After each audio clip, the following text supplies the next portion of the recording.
आज का हमारा टॉपिक है फैक्टर अफेक्टिंग डिफ्यूजिंग कैपेसिटी। तो पहले फर्स्ट हम देख लेते हैं डिफ्यूजिंग कैपेसिटी क्या होता है। Volume of the gas that diffuse through respiratory membrane each minute, मतलब वॉल्यूम ऑफ गैस कितना हमारा रेस्पिरेटरी मेम्ब्रेन से डिफ्यूज हो रहा है एवरी मिनट में, वो होता है diffusing capacity.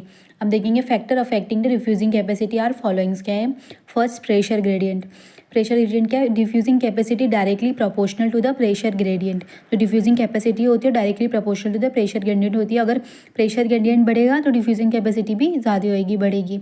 Solubility of gas in fluid medium. Diffusing capacity is directly proportional to the solubility of the gas. अगर सॉल्युबिलिटी ऑफ गैस ज़्यादा रहेगा, जैसे जनरली क्या होता है, कार्बन डाइऑक्साइड की सॉल्युबिलिटी ऑक्सीजन से ज़्यादा होती है, तो diffusing capacity is directly proportional. अगर सॉल्युबिलिटी ऑफ द गैस ज़्यादा होगा तो डिफ्यूजिंग कैपेसिटी भी ज़्यादा होगी, बढ़ेगी। वो इंक्रीज़ होगा तो डिफ्यूजिंग कैपेसिटी भी इंक्रीज़ होगी। Total surface area of the respiratory membrane.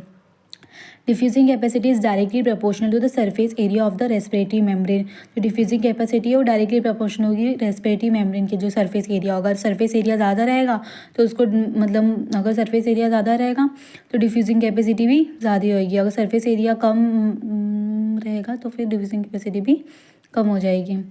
Molecular weight of the gas. Diffusing capacity is inversely proportional to the molecular weight of the gas. अगर मॉलिक्यूलर वेट, अगर वो गैस का molecular weight ज़्यादा होएगा तो diffusing capacity कम होएगी, inversely proportional है।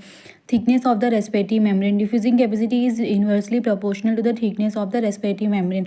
अगर रेस्पिरेटरी मेम्ब्रेन का थिकनेस ज़्यादा रहेगा तो डिफ्यूजिंग कैपेसिटी कम रहेगी, क्योंकि इनवर्सली प्रोपोर्शनल है। अगर थिकनेस ऑफ द मेम्ब्रेन कम होएगा, थिकनेस उसका कम होएगा तो डिफ्यूजिंग कैपेसिटी ज़्यादा होएगी। तो ये पूरे का रिलेशन देखेंगे तो ये होगा, डिफ्यूजिंग कैपेसिटी को डी और सी से रिप्रेजेंट करेंगे। डायरेक्टली किसके प्रोपोर्शनल है, प्रेशर ग्रेडियंट के प्रोपोर्शनल है। Solubility of the gas in fluid medium के प्रोपोर्शनल है। एरियाज के प्रोपोर्शनल है, सरफेस एरिया।